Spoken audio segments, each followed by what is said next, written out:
أعوذ بالله من الشيطان الرجيم. بسم الله الرحمن الرحيم. الصلاة والسلام على سيدنا محمد وعلى آله وصحبه أجمعين.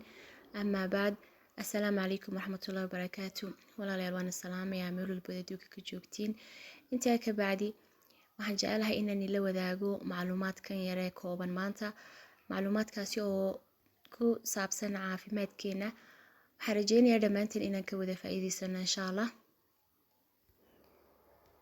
haddii aad dareento daal mararka qaarkood waxaad cabtaa koob barkii oo liin macaan ah, sharaabka liin macaanka ama orange-ta. haddii aad leedahay calool xanuun ama fitriyaadka caloosha aad leedahay waxaad badsataa cunida toonta. haddii aad mar walba madax xanuun ka cabanaysid waxaad badsataa cunida baradhaha la karkariyey ee biyaha lagu karkariyey.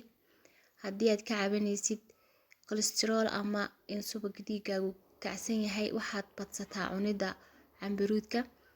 haddii aad leedahay allergy noocay doonta ha ahaatee waxaad badsataa cunida ananaaska ama cananiska. haddii aad lafa xanuun ama laabatooyinku ay ku xanuunayaan sida jilba xanuunka iyo wax lamida waxaad badsataa saliida mascarta ama mascartu sideeda ah.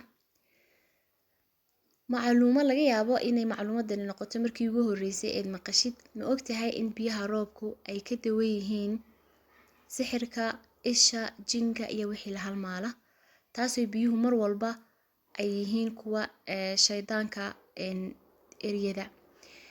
siduu ilaahay noogu sheegay quraankiisa, ilaahay wuxuu leeyahay wayunazzilu calaykum min as-samaa'i maa'an liyudahhirakum bihi wayudhiba cankum rijsa ash-shaytaan walayarbida calaa quluubikum wayuthabbita bihi al-aqdaam. waqtiyada ugu wanaagsan ee fiican biyo cabtid waxaa ka mid ah subaxdii markaad soo kacdid inaad cabtid 2 koob oo biyo ah.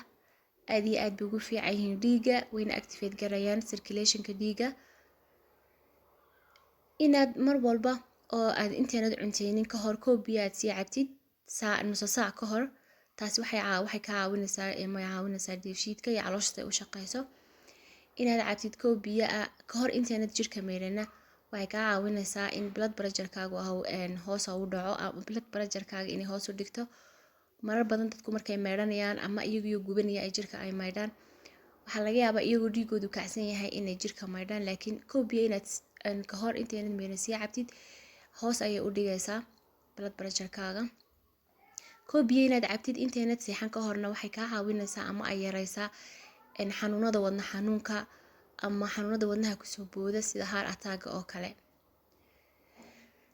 ma ogtahay dhageysta inay yihiin 10ka dhakhtar ee adduunka ugu fiican inay yihiin 1 cadceeda, 2 biyaha oo la cabo, 3 hurdo fiican oo habeenkii la seexdo, waqti kugu filan la seexdo, 4 hawo nadiifa inaad qaadatid oo hawo nadiifa inaad qaadatid na aad iyo aad bay ku caawinaysaa.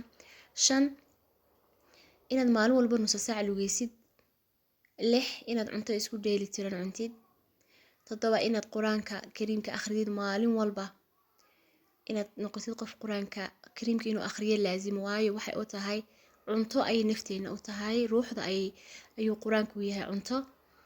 8 malabka, 9 xabada soodada iyo 10 qanaacada oo aynad ku qanacsanaatid wax walba oo nolosha ku jirtid oo say kaaga yaraadaan stresska iyo xanuunada maskaxda ku dhaca.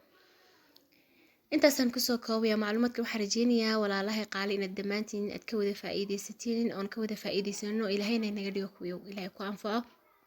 aad iyo aad nii salaamaya qof kasta oo i dhageystay waxaan leeyahay waad mahadsantahay, waqtiga qaaligana waad ku mahadsantahay. intaan dib ugu kulmayno mawaadiic kale waxaan iga tegayaa iyo nabadgelyo nooli kulanteen. السلام عليكم ورحمة الله وبركاته.